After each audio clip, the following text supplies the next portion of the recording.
The Dragon versus the Scorpion. Hey there, stargazers. I'm Dean Regas, astronomer for the Cincinnati Observatory. And I'm James Albury, director of the Kika Silva Pla Planetarium in Gainesville, Florida. We're here to help you find your way around the sky tonight. Hey Dean, what's scarier to you, a dragon or a scorpion? Scorpion? Where? Where's it? I guess you're more scared of scorpions.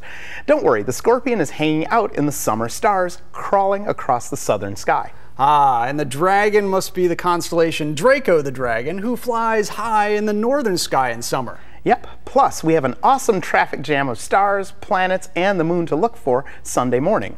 Let's show you. Okay, we have our sky set for any night this week at 11 p.m. facing south. Scorpius is one of the few constellations that actually looks like its namesake. You won't need to strain your imaginations to see a scorpion in these stars. Scorpius scuttles just above the southern horizon as a long fishhook shape of stars. The curve marks the scorpion's tail and stinger. You need a little more imagination to see his body and claws, but there's his red beating heart, the red supergiant star Antares. Antares has inspired observers for thousands of years. It means rival of Mars because it's similar in color to the red planet, but it's nothing like Mars. First, Antares is a star, while Mars is a planet. Second, Antares is one of the largest known stars in the galaxy. This is what Antares would look like next to our Sun. Mars would be too small to show on the screen. Yikes, that's a huge star.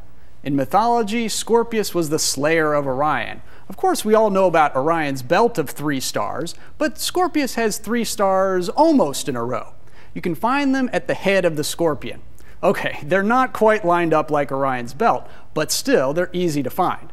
Their names are Grapheus on the top, Shuba in the middle, and Pi Scorpii on the bottom.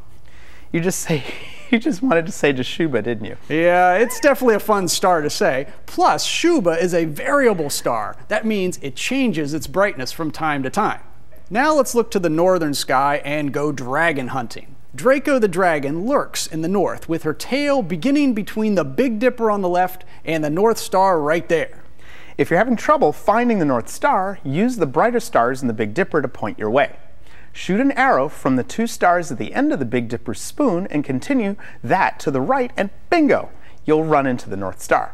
You'll need a dark sky to see the dragon's tail that coils around the Little Dipper. So, let's zoom into the dragon's head, which holds the brightest stars in this monster constellation. 3 semi-bright stars mark his head in a neat triangle. They are, in order of brightness, Eltanin, Rostaban, and Grumium. And if you're in a darker sky, you might be able to make out a 4th. You just wanted to say Rostaban, didn't you? Yeah, I like my quirky star names.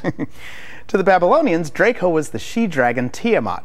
She's said to have a body 7 miles long and a mouth as big as the sky.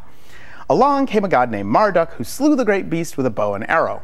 Marduk then sliced the dragon in half, one half becoming the earth and the other the heavens above. On Sunday morning, we have a treat for you.